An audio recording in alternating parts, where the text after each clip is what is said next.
اعوذ باللہ من الشیطان الرجیم بسم اللہ الرحمن الرحیم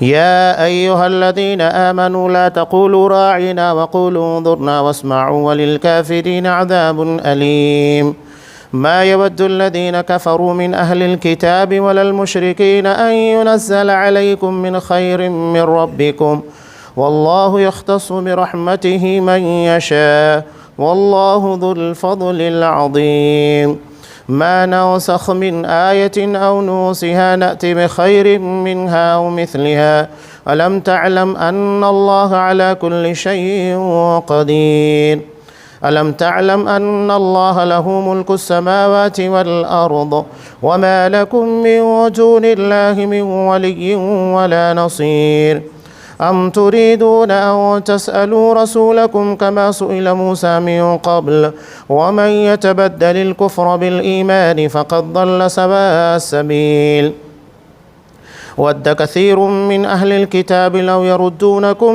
من بعد إيمانكم كفارا حسدا من عند أنفسهم من بعد ما تبين لهم الحق فاعفوا واصفحوا حتى يأتي الله بأمره إن الله على كل شيء قدير۔ اے ایمان والو، تم نبی صلی اللہ علیہ وسلم کو راعینا نہ کہا کرو بلکہ انظرنا کہو، یعنی ہماری طرف دیکھیے اور سنتے رہا کرو، اور کافروں کے لیے دردناک عذاب ہے۔ نہ تو اہل کتاب کے کافر اور نہ مشرکین چاہتے ہیں کہ تم پر تمہارے رب کی کوئی بھلائی نازل ہو۔ ان کے اس حسد سے کیا ہوا؟ اللہ تعالیٰ جسے چاہے اپنی رحمت خصوصیت سے عطا فرمائے۔ اللہ تعالیٰ بڑے فضل والا ہے۔ جس آیت کو ہم منسوخ کر دیں یا بھلا دیں، اس سے بہتر یا اس جیسی اور لاتے ہیں۔ کیا تو نہیں جانتا کہ اللہ تعالیٰ ہر چیز پر قادر ہے؟ کیا تجھے علم نہیں کہ زمین و آسمان کا ملک اللہ ہی کے لیے ہے، اور اللہ کے سوا تمہارا کوئی ولی اور مددگار نہیں؟ کیا تم اپنے رسول سے یہی پوچھنا چاہتے ہو جو اس سے پہلے موسیٰ علیہ السلام سے پوچھا گیا تھا؟ سنو، ایمان کو کفر سے بدلنے والا سیدھی راہ سے بھٹک جاتا ہے۔ ان اہل کتاب کے اکثر لوگ باوجود حق واضح ہو جانے کے محض حسد و بغض کی بنا پر تمہیں بھی ایمان سے ہٹا دینا چاہتے ہیں۔ تم بھی معاف کرو اور چھوڑو یہاں تک کہ اللہ تعالیٰ اپنا حکم لائے۔ یقیناً اللہ تعالیٰ ہر چیز پر قدرت رکھتا ہے۔ سورہ بقرہ آیت نمبر 104 سے آیت نمبر 109۔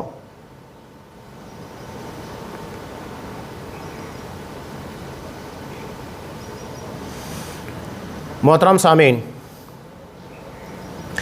اس سے قبل جیسا کہ بیان کیا گیا کہ یہودیوں نے حضرت سلیمان علیہ السلام اور حضرت جبرائیل ان دونوں کی شان میں گستاخی کی۔ حضرت جبرائیل علیہ السلام سے کہا کہ وہ ہمارے دشمن ہیں، اور حضرت سلیمان علیہ السلام کو بدنام کرنے کے لیے ان کی وفات کے بعد ان کے تخت کے نیچے جادو کی کتابوں کو دفن کر دیا، اور پھر اس کی کھدائی کی اور لوگوں کو بتایا کہ یہ اپنے جادو کے بل پر حکومت کیا کرتے تھے۔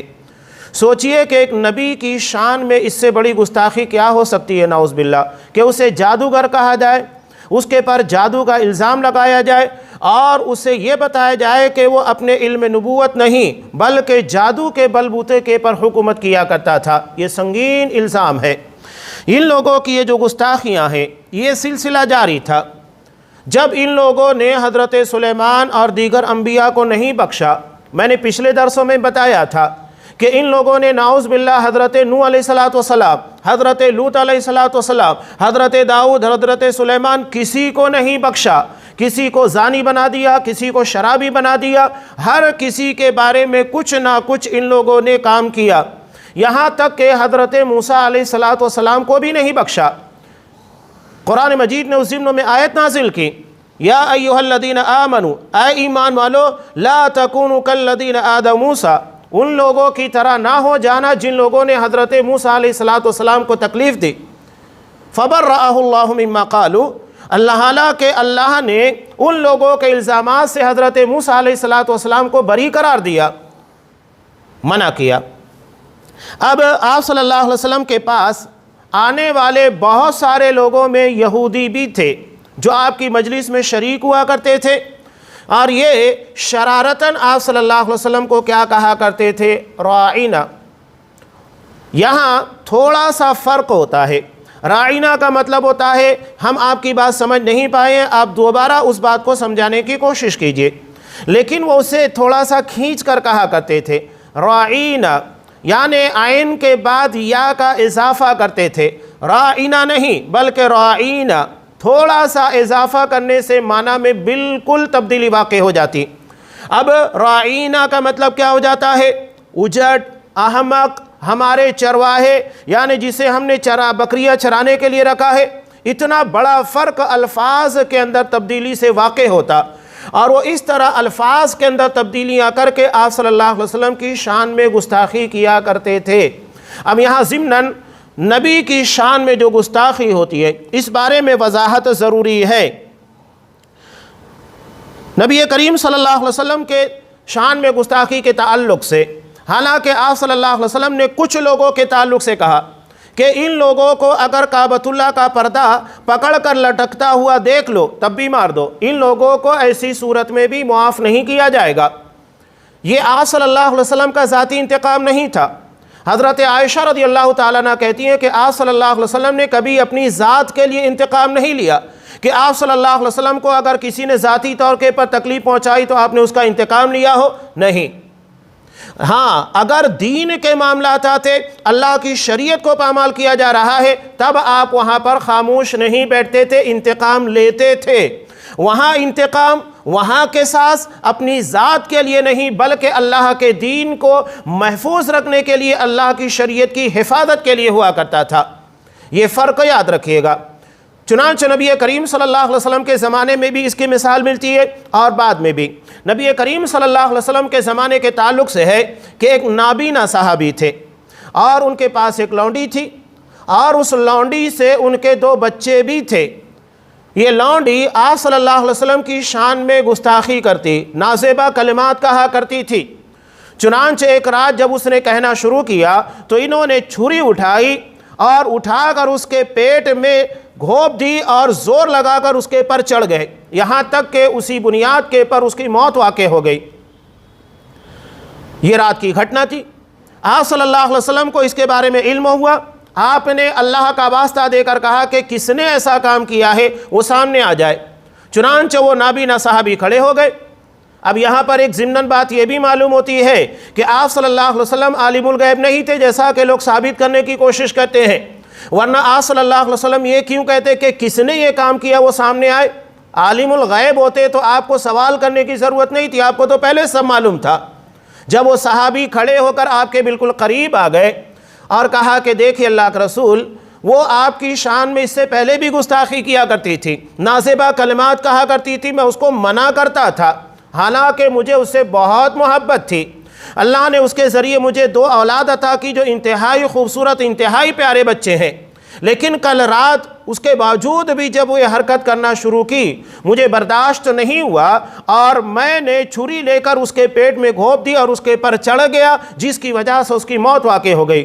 آپ صلی اللہ علیہ وسلم نے کہا تم سب گواہ رہو، اس کا خون رائے گا ہے، یعنی اس کا انتقام اور قصاص نہیں لیا جائے گا۔ نبی کی شان میں گستاخی کی بنیاد کے پر بار بار سمجھانے کے باوجود وہ نہیں مانی، اس کا قتل کر دیا۔ آپ صلی اللہ علیہ وسلم نے اس کے خون کو رائیگاں قرار دیا، یعنی اب اس کا انتقام اور بدلہ نہیں لیا جائے گا۔ لیکن یہاں ایک فرق یاد رکھیے گا، یہ تو آپ صلی اللہ علیہ وسلم نے کیا، ہر کسی کو۔ اب یہاں پر جیسا کہ ہم اسلامی حکومت میں نہیں ہیں، ہندوستانی حکومت میں ہے، اگر کوئی شخص اس طرح کی حرکت کرتا ہے تو یہاں کے قانون کے ہم پابند ہوتے ہیں، لہذا اس کے لیے قانونی طور کے پر جو چارہ جوئی ہو سکتی ہے وہ کرنا چاہیے۔ ایسے اقدامات نہ کرے جس کی بنیاد کے پر مسلمانوں کی بدنامی کا ذریعہ بنے، جیسا کہ پیچھے واقعات ہو چکے ہیں۔ تو حالات کو دیکھتے ہوئے فیصلہ لیا جائے گا، یہ نہیں کہ ہم ایسا فیصلہ ان دلائل کی روشنی کے بنیاد پر لیں اور بعد میں تمام مسلمانوں کے لیے اس سے بڑا فتنہ پیدا ہو جائے۔ آپ صلی اللہ علیہ وسلم یہ دیکھا کرتے تھے، یہ شریعت کے اصول اور ضابطوں میں سے بھی ہے کہ یہ دیکھا جائے اگر دو فتنے پیدا ہو رہے ہیں تو جو چھوٹا فتنہ ہے، چھوٹی مصیبت ہے، اس کو ایکسیپٹ کیا جائے گا بڑی مصیبت کے مقابلے میں۔ اگر یہ ہو جائے کہ اس کی بنیاد کے پر بہت سارے مسلمان فساد کی زد میں آ جائیں گے اور بہت سارے دہشت گردی کی زد میں آ جائیں گے، ان لوگوں کے معاملات جان و مال کا نقصان ہوگا، تو ایسی صورت میں چونکہ یہاں پر اسلامی حکومت نہیں ہے، ہمیں اس بارے میں قانون اپنے ہاتھ میں نہیں لینا چاہیے، یہ ہمارے لیے وقت کا تقاضا ہے۔ تو حالات اور کیفیات کو دیکھتے ہوئے حکم لگے گا، یہ نہیں کہ ان دلائل کو پڑھے اور جا کر ہم معاملات اپنے ہاتھ میں لے لیں۔ اب جیسا کہ شریعت میں بھی چور ہے، زانی ہے، قاتل ہے، اس کی سزا عام لوگ نہیں دیں گے، اس کے لیے عدالت ہے، عدالت میں جانے کے بعد مقدمات چلیں گے، قاضی فیصلہ کرے گا اور جرم ثابت ہو جاتا ہے دلائل کی روشنی میں، تب وہ حکم دے گا اور قانون اور وقت کا عدلیہ اس کو نافذ کرے گا۔ ہر کسی کو قانون اپنے ہاتھ میں لینے کی اجازت نہیں ہے، یہ سمجھنا بہت ضروری ہے۔ علامہ ازی اب اس ضمن میں شیخ الاسلام علامہ ابن تیمیہ رحمۃ اللہ علیہ اور اس کے علاوہ حضرت امام مالک رحمۃ اللہ علیہ، ان لوگوں کا کہنا یہ ہے کہ اگر نبی کی شان میں گستاخی کرنے والا یہ توبہ کر لے تب بھی اس کو مار دیا جائے گا۔ اس کی وجہ وہ بیان کرتے ہیں، حالانکہ کچھ علماء کہتے ہیں، کچھ ائمہ کہتے ہیں کہ نہیں، توبہ کرنے کے بعد اس کو معاف کر دیا جائے، چھوڑ دیا جائے، لیکن شیخ الاسلام ابن تیمیہ رحمۃ اللہ علیہ کہتے ہیں نہیں، اس کو معاف نہیں کرنا چاہیے، اور معاف نہ کرنے کی وجہ بھی وہ بیان کرتے ہیں۔ سب سے پہلی وجہ وہ یہ بیان کرتے ہیں کہ شاتم رسول یعنی نبی کی شان میں گستاخی کرنے والا، نبی کو گالیاں دینے والا فساد فی الارض کا مرتکب ہوا۔ کیوں فساد فی الارض؟ اس لیے کہ اگر وہ نبی کی شان میں گستاخی کرے گا، دنیا کے تمام مسلمانوں کو تکلیف ہوگی، پورے مسلمان ہلچل میں آ جائیں گے، سارے مسلمانوں کو نبی کی شان میں گستاخی کی بنیاد پر تکلیف ہوگی، جس سے فساد فی الارض پیدا ہوتا ہے، اور اس کی توبہ سے اس کا بگاڑ ختم نہیں ہوگا۔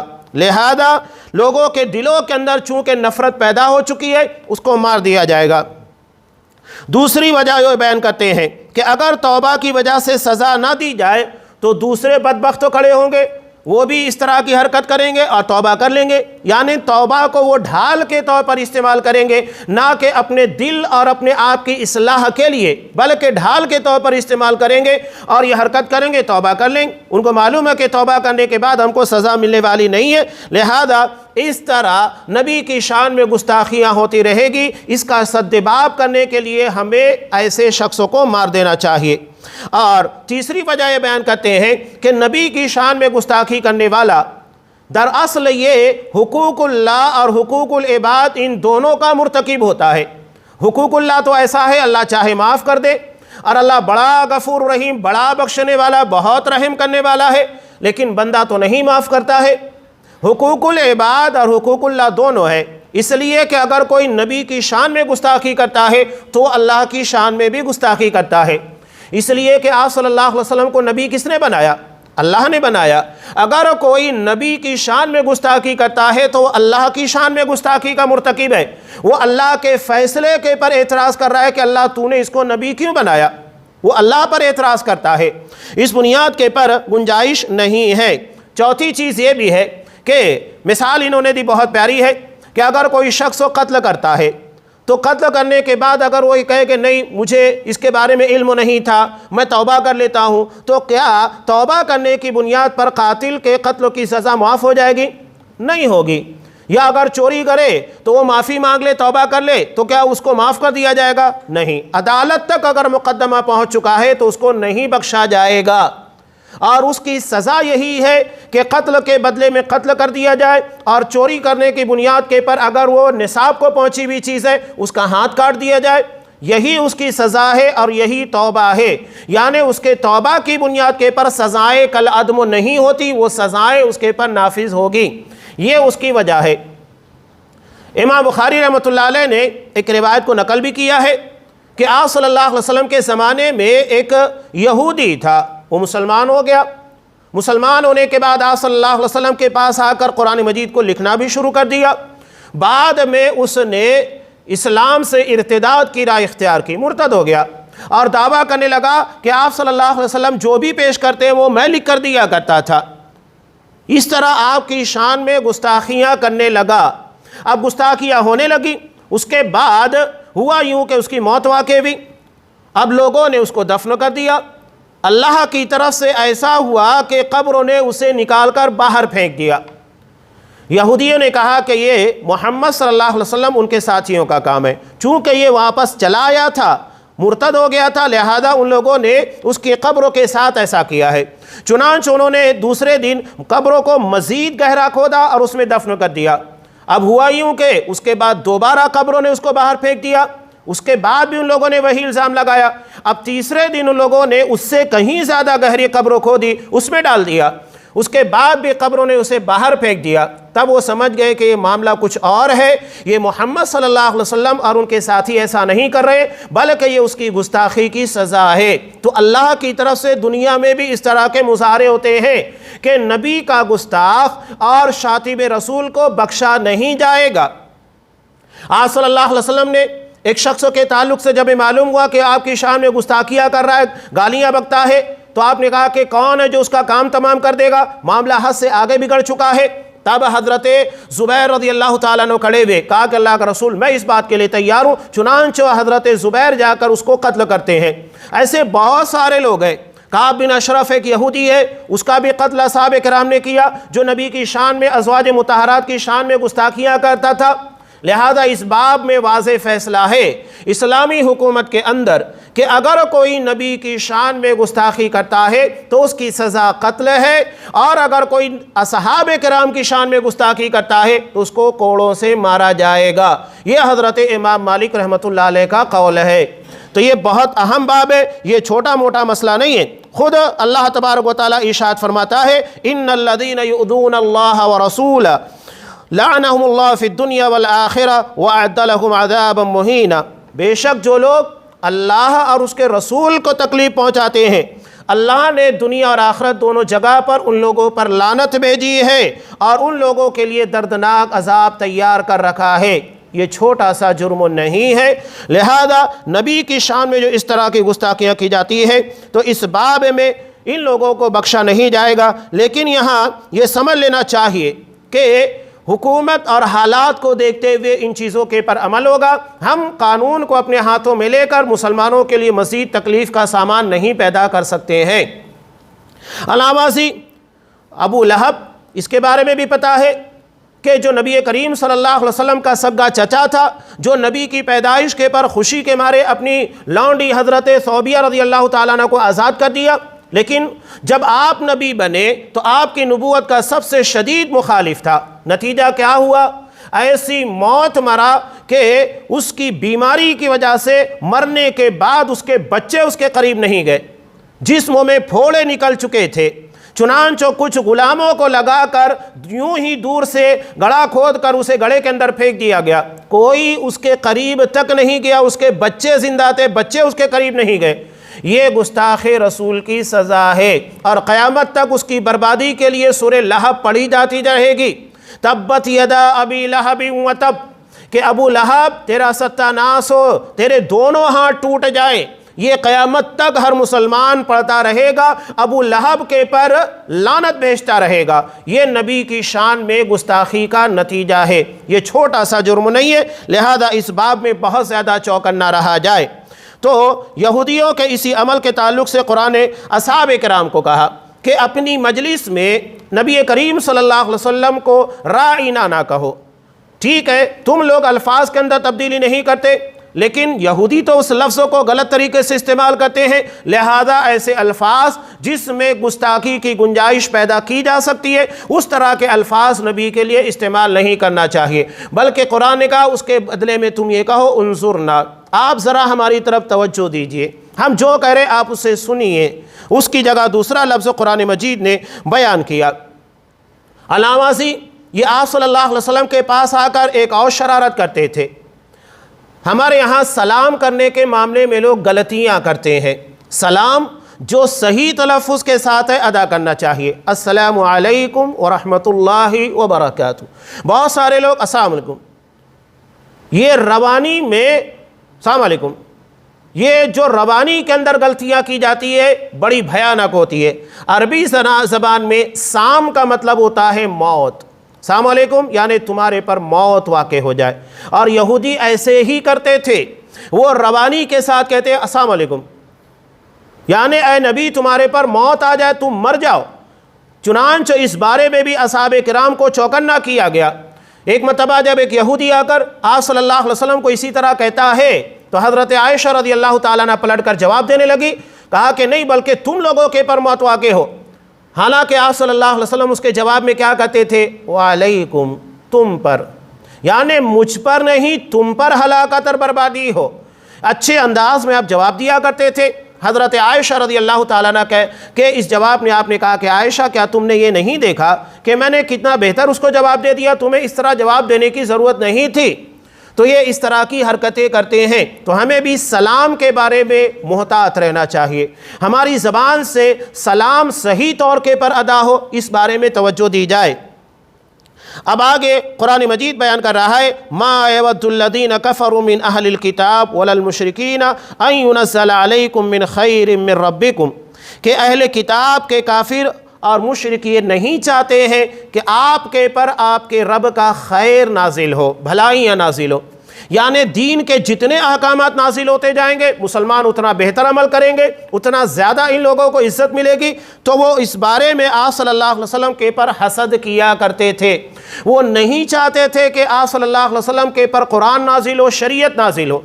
یہی بات تو ابو جہل نے بھی کہی تھی، جیسا کہ ترمذی کی ایک ضعیف روایت کے اندر ہے، لیکن چونکہ قرآن مجید کے ذریعے اس کی تائید ہوتی ہے، اس بنیاد کے پر شیخ حافظ صلاح الدین یوسف رحمہ اللہ نے اس کو نقل کیا ہے کہ ابو جہل نے ایک مرتبہ کہا کہ محمد صلی اللہ علیہ وسلم تمہارے اور میرے خانوادے اور قبیلے کا برادری کا علم یہ ہے۔ ابو جہل جو تھا یہ بنو مخزوم کا تھا اور آپ صلی اللہ علیہ وسلم بنو ہاشم قبیلے کے تھے۔ اب دونوں قبیلے کے درمیان کمپٹیشن تھا، مقابلہ آرائی تھی۔ اس بنیاد کے پر اس نے کہا کہ تمہارے قبیلے والوں نے حاجیوں کی خدمت کی، ہم نے بھی کی، تمہارے قبیلے والوں نے لوگوں کی مہمان نوازی کی، ہم نے بھی کی، یعنی مقابلہ آرائی میں ہم ایسے تھے کہ دو گھوڑے جو بالکل رفتار کے ساتھ یکساں رفتار کے ساتھ دوڑ رہے ہیں، دونوں کے درمیان کوئی فرق نہیں ہے، بالکل برابری اور متوازی ہو کر دوڑ رہے ہیں۔ اب تم میں کا ایک شخص کھڑا ہوتا ہے اور کھڑا ہونے کے بعد کہتا ہے کہ میں اللہ کا نبی ہوں، یہ دعویٰ ہم میں کون کرے گا؟ اور اگر ہم تمہیں نبی مان لیتے اس کا مطلب ہے تمہارا گھوڑا آگے نکل جائے گا اور اس بنیاد کے پر ہم پیچھے رہ جائیں گے۔ حالانکہ وہ جاہل اتنا نہیں سمجھتا تھا کہ نبی کو تسلیم کر لینے کے بعد، آپ صلی اللہ علیہ وسلم کو نبی مان لینے کے بعد دنیا میں بھی عزت ملنے والی تھی، اللہ عزت و احترام کو بڑھا دیتا اور مرنے کے بعد کی جو زندگی ہے وہ تو کہیں زیادہ بہتر ہوتی۔ لیکن یہ تھوڑی سی انا، تکبر، غرور، یہ بڑا خطرناک ہوتا ہے۔ یہاں جو چیزیں بیان کی جا رہی ہے، میں اس سے پہلے بھی علامہ ابن قیم رحمۃ اللہ علیہ کا قول نقل کر چکا ہوں، تین چیزوں کے بارے میں مسلمانوں کو بہت چوکنا رہنا چاہیے۔ یہ تین بڑے بڑے وائرس ہیں، ایسے خطرناک قسموں کے گناہ ہیں جو بہت سارے گناہوں کی وجہ بنتے ہیں۔ سب سے پہلی چیز ہے تکبر۔ اس کی بنیاد کے پر ابلیس جو عبادت کرتے کرتے فرشتوں کی صف میں چلا گیا تھا، وہ راندہ درگاہ قرار دیا گیا۔ وہ حضرت آدم علیہ السلام کے سامنے تکبر کیا اور قرآن مجید کہتا ہے ابا واستکبر وکان من الکافرین، اس نے انکار کیا، تکبر کیا، کافروں میں ہو گیا، اور اس کے بعد راندہ درگاہ قیامت تک کے لیے اس کو راندہ درگاہ قرار دیا گیا۔ وہ گمراہ کرتا رہے گا اور اس کا عذاب بھی اسی کے برابر ہوگا۔ اور دوسری بڑی وجہ لالچ۔ آج آپ دیکھیے کہ دنیا میں بڑے بڑے جرائم کی وجہ کیا بنتی ہے؟ لالچ۔ لالچ کی وجہ سے ایک انسان تجارت کر رہا ہے، لوگوں کو دھوکہ دیتا ہے کہ 2 پیسہ زیادہ کما لوں گا، جو چیز نہیں ہے وہ بتانے کی کوشش کرتا ہے، ملاوٹ کرنے کی کوشش کرتا ہے۔ علاوہ ازیں آپ ڈاکٹری لائن کے اندر دیکھیے، تعلیم کی لائن میں دیکھیے، لالچ نے کتنے بڑے بڑے گناہوں کا مرتکب ان لوگوں کو بنا دیا ہے۔ ایک ڈاکٹر آپ کو جو دوا نہیں لگتی ہے وہ لکھ کر دے گا، کیوں دے گا؟ اس لیے کہ اسے سال کا 1 کروڑ 2 کروڑ روپے کا ٹارگیٹ دیا گیا ہے، یہ ہاسپٹل ہے، یہاں اتنے پیشنٹ آئیں گے اور اسے میڈیکل ایجنسیوں کی طرف سے باقاعدہ ڈیل دی جاتی ہے کہ اگر تم نے 1 کروڑ 1.5 کروڑ یا جو بھی ڈیل دی جاتی ہے اتنا اگر تم نے ہماری دوائیں سپلائی کی اور پیشنٹ کو لکھ کر دی، اس کے بدلے میں تمہیں یہ انعامات دیے جائیں گے یا جو فیسلٹی مل سکتی ہے، ٹور کے باقاعدہ پیکیج دیے جاتے ہیں، بنگلے دیے جاتے ہیں، گاڑیاں دی جاتی ہیں، کیا کچھ نہیں ہوتا ہے۔ اور پھر وہ ڈاکٹر کیا کرتا ہے، ایک پیشنٹ کو ضرورت نہیں بھی ہے اس کے بعد وہ کیا کرتا ہے، وہ دوا لکھ کر دیتا ہے۔ علاوہ ازیں باقاعدہ لیبارٹریز کے ساتھ ان لوگوں کے معاہدے ہوتے ہیں کہ اگر 1000 روپے کسی چیز کی فیس ہے تو ڈاکٹر جو اس کے چیک اپ کے لیے آپ کے پاس بھیجے گا، سونوگرافی کے لیے، ایکس رے کے لیے یا خون پیشاب چیک کرنے کے لیے، تو اس کے کٹ موجود ہوتے ہیں 30%، 40%، 50%، وہ اسے نکالنا ہوتا ہے۔ لہذا اگر ضرورت نہیں بھی ہے، ڈاکٹر کو چیک اپ کے بعد لگ جاتا ہے کہ ہاں اس کو یہ بیماری ہے، اس کے بعد بھی وہ کہے گا نہیں آپ چیک اپ کرا کے آؤ۔ پیشنٹ کے پر زبردستی کا بوجھ، یہ لالچ ہے۔ اور آج آپ دیکھیے تعلیم مافیا، لوگ کہتے ہیں وہ ڈونیشن ہے، اگر روح افزا کی بوٹل میں بیئر کو، شراب کو رکھ دیا جائے تو کیا وہ حلال ہو جائے گا؟ نہیں حلال ہوگا۔ لیبل لگانے کی بنیاد کے پر کوئی چیز حلال نہیں ہوتی ہے۔ اب اسے ڈونیشن کا نام دے کر رشوت کو حلال کرنے کی کوشش کی گئی، اور بڑی بڑی رقمیں 8 لاکھ، 10 لاکھ، 15 لاکھ، 20 لاکھ، اتنی بڑی بڑی رقم لے کر لگایا جاتا ہے۔ یہ تعلیم مافیا بن چکا ہے، ڈرگ مافیا ہے، یہ سب لالچ کی بنیاد کے پر چل رہا ہے، سارا گیم کھیل رہے ہیں۔ علاوہ ازیں لالچ کی بنیاد کے پر آج آپ دیکھیے کرکٹ کا ایک ہوا جو کہ IPL کے نام کے پر اور دیگر ٹورنامنٹ کے نام کے پر ہمارے سامنے آتا ہے، نوجوان اس میں جوا کھیل رہا ہے، یہ دھڑلے کے ساتھ چل رہا ہے۔ ڈریم 11 بنائیے، 20 روپے، 30 روپے، 50 روپے، جتنا بڑا آپ اس کے اندر انویسٹمنٹ کریں گے اتنا بڑا جوا آپ کو کھیلنے کا موقع ملے گا۔ لوگ کھیل رہے ہیں، یہ پورے انڈیا کی سطح پر، بلکہ یوں کہیے انڈیا نہیں ورلڈ لیول کے پر یہ جوا چل رہا ہے جسے قانون کا تحفظ حاصل ہے۔ آپ ذرا غور کیجئے، اگر 20 روپے کا ہی کوپن آپ لے کر اس جوئے کو کھیل رہے ہیں، صرف ہندوستان بھر کے اندر کئی کروڑ لوگ ہوتے ہیں جو روزانہ 20-20 روپے کا جوا کھیلتے ہیں۔ پہلے تو لاٹریاں ہوا کرتی تھی جسے بہت کم لوگ کھیلتے تھے، لیکن یہ جوا جو ہمارے سامنے موبائل آن لائن کے ذریعے کرکٹ کے نام کے پر کھیلا جا رہا ہے، وہ تو 1 مہینہ 2 مہینہ ایک لمبا ٹائم چلتا تھا، یہاں تو روزانہ کھیلا جا رہا ہے، کئی جوئے کھیلے جا رہے ہیں۔ میں بار بار اسے خطبات کے اندر بھی بولتے رہا ہوں۔ تو یہ لالچ بڑی خطرناک چیز ہے، جوئے کے نام کے پر لت لگا دی گئی ہے۔ ذرا غور کیجئے، 20 روپے ڈالنے کے بعد کئی کروڑ لوگ ہوتے ہیں، یعنی روزانہ اربوں روپے لوگ جمع کرتے ہیں، اور دیتے کتنا ہے؟ بہت ہوا 5 کروڑ 10 کروڑ روپے ان کے خرچ ہوتے ہوں گے، 50 کروڑ پکڑ لیجئے روزانہ خرچ ہوتے ہو رہے، لیکن اس کے مقابلے میں وہ کئی ارب روپے کماتے ہیں روزانہ۔ اگر ایک آدمی جوئے میں 2000 5000 10,000 جیت گیا، لوگوں کے درمیان آ کر بہت شور کے ساتھ کہتا ہے کہ میں جیت چکا ہوں، لوگوں کو بتاتا ہے کہ میں نے جوئے کے اندر اتنا جیتا ہے، حالانکہ اس کے پہلے وہ ہزاروں روپے گنوا چکا ہے، وہ نہیں بتائے گا۔ جوئے میں ہارنے والا کبھی لوگوں کو نہیں بتاتا ہے کہ میں 10,000 20,000 50,000 ہار چکا ہوں۔ 2,000 4,000 لگ گئے تو لوگوں کے درمیان خوشی کے مارے بتائے گا، لیکن کیا اس بنیاد کے پر یہ کہا جائے گا اس کا 2,000 4,000 حلال ہو گیا؟ وہ حرام ہی ہے۔ جو پیسہ لگائے وہ بھی حرام ہو گیا، جو پیسہ مل رہا ہے وہ بھی حرام ہے، وہ حرام ہی حرام ہے، اس کو جائز نہیں کہا جا سکتا۔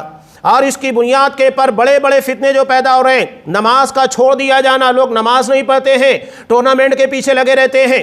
کتنی بڑی بات ہے کہ آپ صلی اللہ علیہ وسلم نے میدان جہاد میں دشمنوں سے لڑ رہے ہیں، لیکن آپ نے نماز کو ترک نہیں کیا۔ اور آج کے یہ مسلمان ہیں جو کرکٹ دیکھتے ہوئے، کھیل بھی نہ رہے ہیں، دیکھتے ہوئے نمازوں کو ضائع کر دیتے ہیں، جوا کھیل رہے ہیں، نمازوں کو ضائع کر دے رہے۔ اور یہ خطرناک قسموں کا جوا، ایک ایک رن کے پر، ایک ایک وکٹ کے پر، ایک ایک بیٹسمین کے پر، بالر کے پر، اوور کے پر، ہر چیز کے پر جوا لگتا ہے، بولیاں لگتی ہیں۔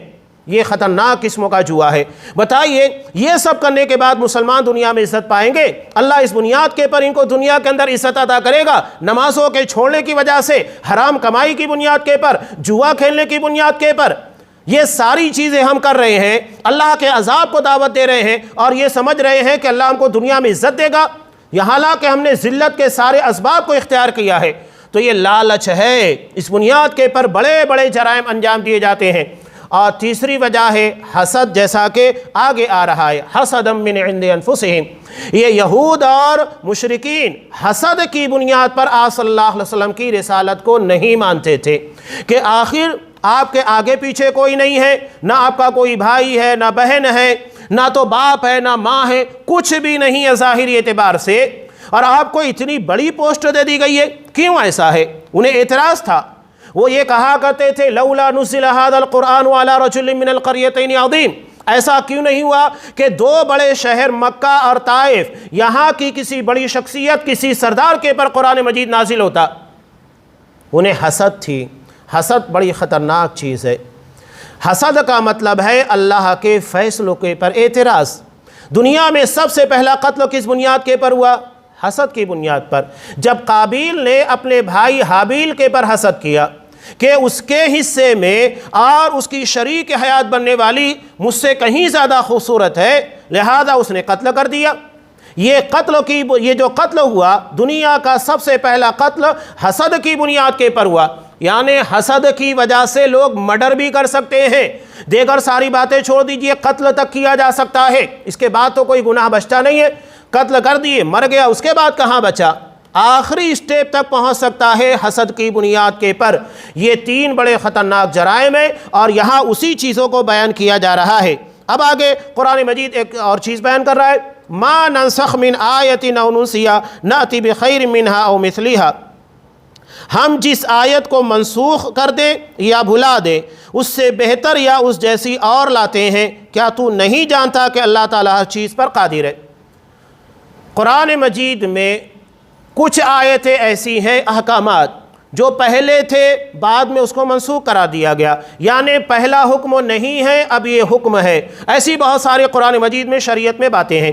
اب جیسے پہلے شریعت کے اندر یہ حکم تھا جب بھی آپ وضو بنانے کے لیے بیٹھے تو اپنی شرمگاہ کو دھوئیں، یہ حکم تھا، لیکن بعد میں یہ حکم منسوخ کرا دیا گیا۔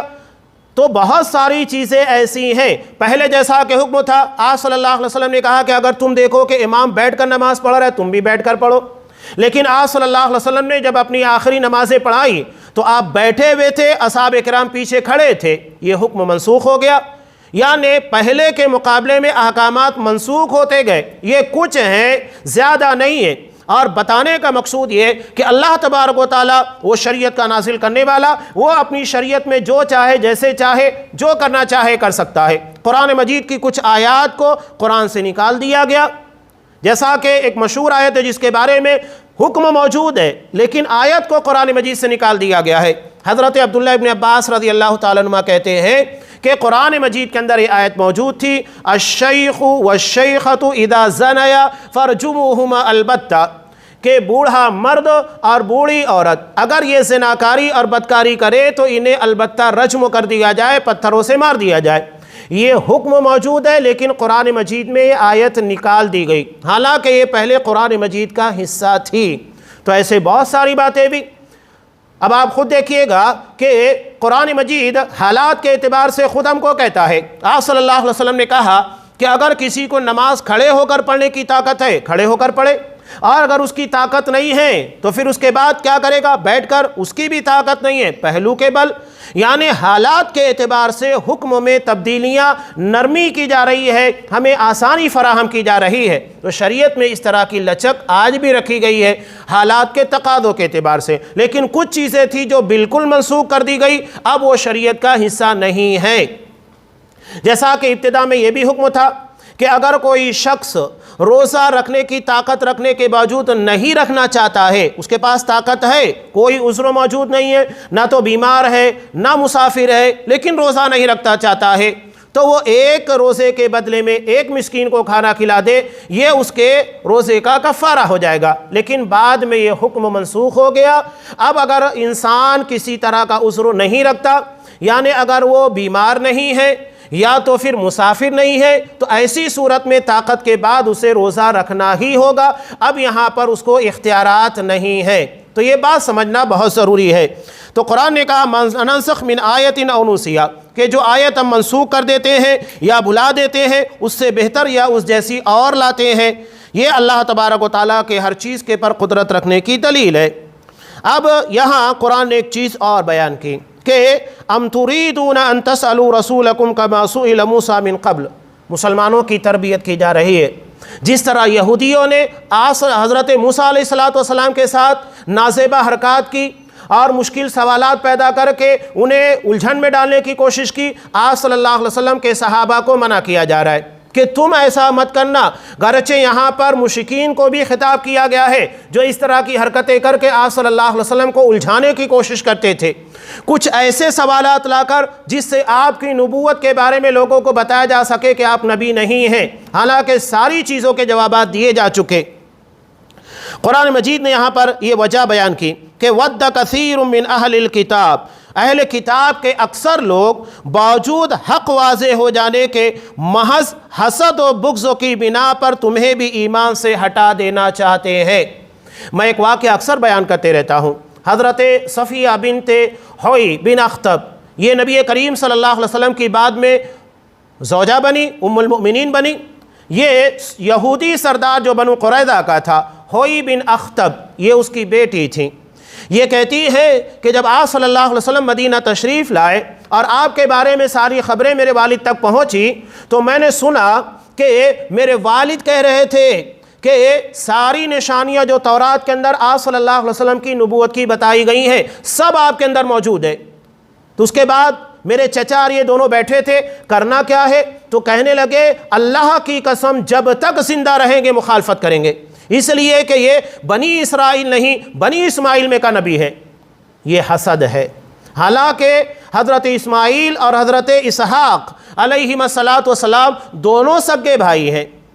حضرت اسماعیل جو حضرت ابراہیم علیہ السلام کے بڑے بیٹے ہیں، اور اس کے بعد حضرت اسحاق علیہ السلام جو حضرت اسماعیل سے چھوٹے ہیں۔ اللہ نے سارے نبیوں سارے رسولوں کو حضرت اسحاق علیہ السلام کی نسلوں کے اندر مبعوث کیا۔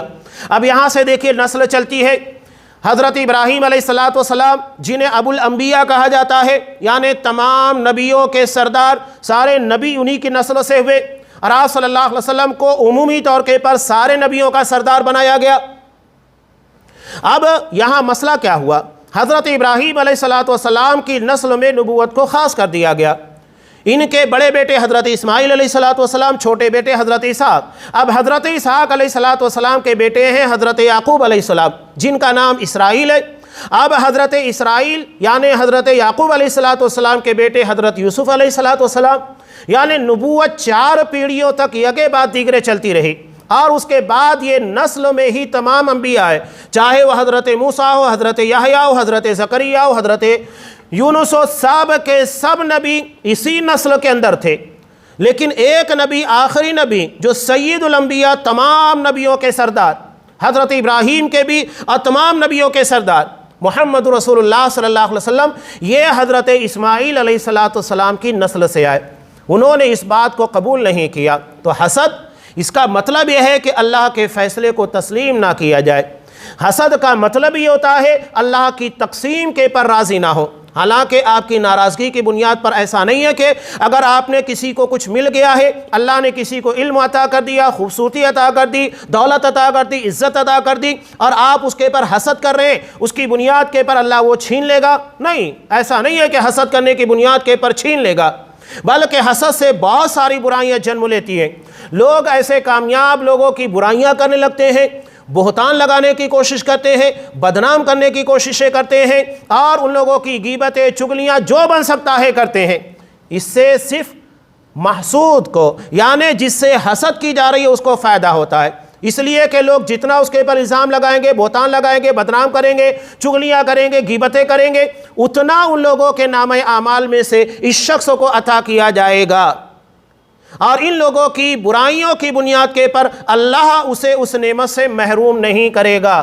تو یہ حسد کا مطلب ہوتا ہے اللہ کی تقسیم کے پر ناراضگی جتلانا، جبکہ ہمیں عقیدے کے اندر بتایا گیا ہے کہ لا راد لحکمہ، اللہ کے فیصلے کو کوئی رد نہیں کر سکتا، اور اللہ احکم الحاکمین ہے، سب سے بہترین فیصلہ کرنے والا، لہذا راضی ہونا سیکھیے۔ وَرَضَ بِمَا قَسَّمَ اللَّهُ لَكَ، اللہ نے جو بھی تقسیم کر دیا ہے اس کے پر راضی ہو، اللہ کی تقسیم، اللہ کے فیصلوں کے پر۔